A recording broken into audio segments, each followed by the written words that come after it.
राजा राम, मैं कहता था जिसका जो कार्य है वही कार्य उसे करते रहना चाहिए, नहीं तो ये शूद्र भी एक दिन अपना सर उठाकर हमको ज्ञान पढ़ाएंगे। राजा राम, तुमको असंगत कहेंगे। शंभुक, तुमने धर्म की मर्यादा का उल्लंघन किया है। मैंने किसी धर्म की मर्यादा का उल्लंघन नहीं किया है। मैं एक ही धर्म को मानता हूं, वो धर्म है प्रकृति का धर्म, और उसके अनुसार सभी मानव समान हैं। ना कोई ब्राह्मण है, ना कोई शूद्र है। देखो देखो इसकी जीवा कैसी लप लपा रही है। भविष्य में शास्त्र धर्म की शिक्षा लेकर तुम राजा राम को ही आह्वान दोगे। ऋषि, हमें किसी राजसत्ता और वैभव की लालसा नहीं है। हमें तो सिर्फ एक मानव जैसा जीवन व्यतीत करना है। और फिर बस समाप्त करो तुम्हारे वचन। 2 अक्षर क्या पढ़ लिए, हमें ही ज्ञान की भाषा सिखाने लगे। राम, ये अपराधी है और इसे दंड मिलना ही चाहिए, नहीं तो ऐसे पापियों के कारण हमारे राज्य में आपत्ति आ सकती है। आपके धर्म की पाप और पुण्य की कल्पना से मैं अच्छी तरह परिचित हूं। वो सारा पाखंड आपने अपने स्वार्थ के लिए रचा है और सारी प्रजा को मूर्ख बना रहे। अपनी वाणी को रोको शंभुक। हम अपने परम पूज्य गुरु का और अपमान नहीं सह सकते। तुमने धर्मोल्लंघन किया है, जिसके कारण हमारे राज्य में एक ब्राह्मण पुत्र की अल्पायु में मृत्यु हो गई। हम अपने राज्य के ब्राह्मणों को और व्यथित नहीं कर सकते शूद्र। किंतु ब्राह्मण पुत्र की मृत्यु का कारण मैं कैसे हो सकता हूं? हे राजन, बड़ी नम्रता से दुस्साहस कर रहा हूं। आप तनिक अपने मन दर्पण में झांक कर तो देखें, तो आपको पता चलेगा कि आज की और कल की आपकी छवि में कितना अंतर पड़ा है। हे मर्यादा पुरुषोत्तम, राजा के अहंकार को कुछ क्षण के लिए त्याग कर तो देखो। मुझे स्वप्न में भी आशा नहीं थी कि देवताओं के मान्यवर दशरथ पुत्र राम का इतना नैतिक पतन हो जाएगा। किसी ने बस कह दिया तो आपके सोचने की शक्ति क्षीण हो गई। राजदंड की आड़ में ऋषियों का वध करने के लिए उद्युक्त हो गए। दोषी मैं नहीं राजा राम, अपितु ब्राह्मण पुत्र की मृत्यु के लिए दोषी आप हैं। अपनी विष उगलती जिह्वा को रोको शंभुक। मुझे भयभीत करने की चेष्टा न करो राम। जब जब किसी शूद्र ने परंपरागत सामाजिक दास्तां की बेड़ियां तोड़ने की चेष्टा की, तब तब धर्मांधों ने उसकी हत्या कर दी। मुझे मृत्यु का भय नहीं राम। एक शंभुक जाएगा तो दूसरा शंभुक निश्चित ही पैदा होगा।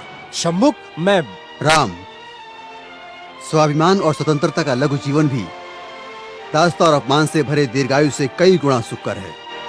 अब यदि एक भी शब्द तुम्हारे मुख से और निकला तो मैं सत्य हूं और सत्य की कभी मृत्यु नहीं होती।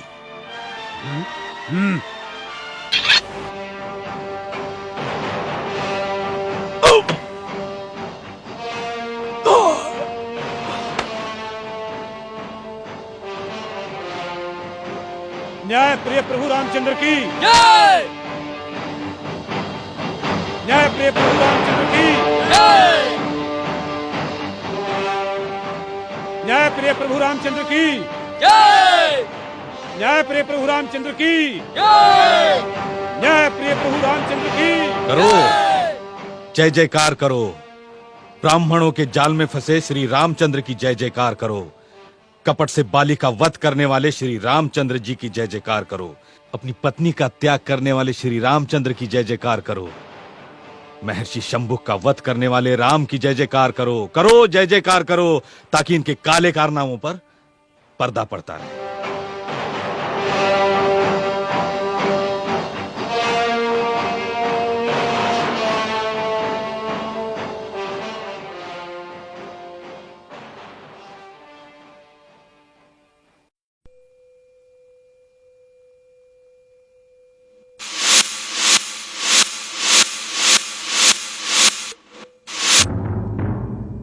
अगर तुम्हें धनुर्धारी बनना ही है तो जाओ, अभ्यास करो।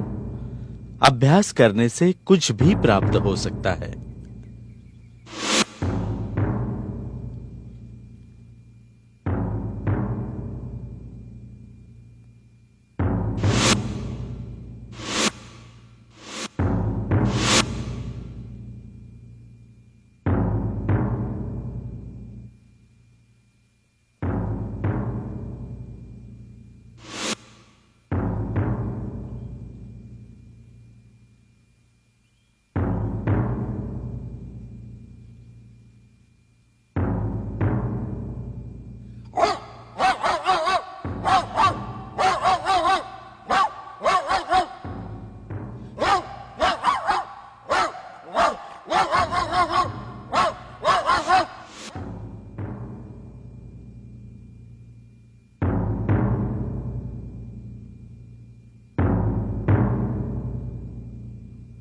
प्रिय अर्जुन, तुम्हारा प्रश्न बिल्कुल उचित है, किंतु युद्ध विद्या में योद्धा को युद्ध की संपूर्ण कलाओं में पारंगत होना चाहिए। केवल एक कला में पारंगत होने से कोई भी पूर्ण योद्धा नहीं हो सकता। किंतु गुरुदेव, धनुर्विद्या को तो सर्वश्रेष्ठ कहा गया है। तुम तो जब तब अपनी प्रशंसा में मगन रहते हो। मेरी प्रशंसा? हाँ, धनुर्धारी होना। भीम, तुम्हें विषय को भटकाना अच्छी तरह आता है। भीमराता की तो ये आदत है, बिना किसी कारण के किसी से भी उलझ पड़ते हैं। किंतु नकुल, तुम क्यों भीम भ्राता की बात पर कटु टिप्पणी कर रहे हो? भीम की गदा के सामने तो बड़े बड़े धनुर्धारी मैदान छोड़ने पर विवश हो जाते हैं। हम पांडव कितने भाग्यशाली हैं जो गुरुदेव जैसे का हमें आशीर्वाद मिला।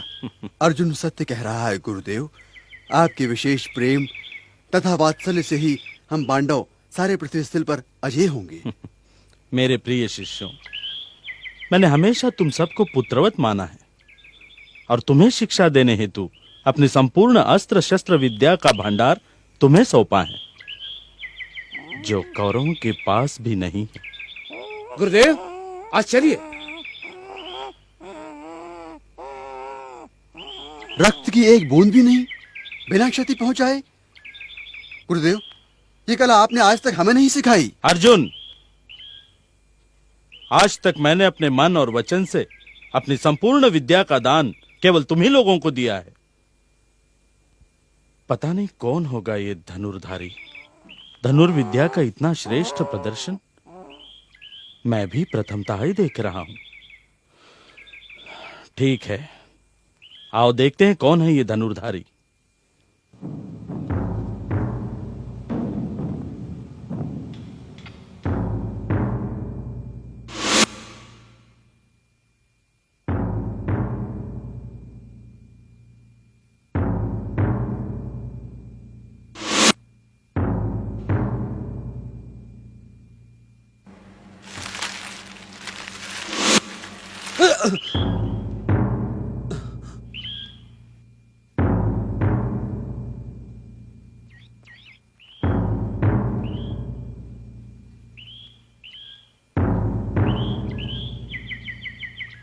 कौन हो तुम लोग?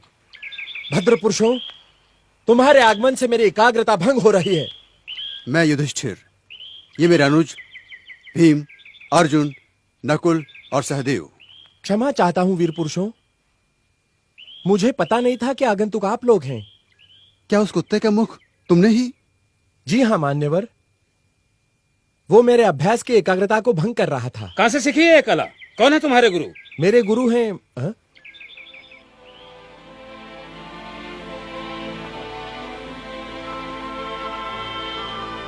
गुरुदेव, आशीर्वाद दीजिए गुरुदेव। उठो वत्स। हे वीर पुरुष, कौन हो तुम? तुम्हारी कला का श्रेष्ठ प्रदर्शन देखकर हम प्रभावित हुए। धन्य भाग मेरे गुरुदेव, आप स्वयं चलकर मेरे अभ्यास स्थल तक आए। हे वीर धनुर्धारी, कहां से सीखी है तुमने ये कला? कौन है तुम्हारे गुरु? किस वंश के हो तुम? गुरुदेव, मेरा नाम एकलव्य है, मैं आदिवासी हूं। आदिवासी? आदिवासी और धनुर्विद्या? किसने सिखाई है तुम्हें ये विद्या? गुरुदेव, चलिए आप स्वयं उनके दर्शन कर लीजिए। चलिए गुरुदेव।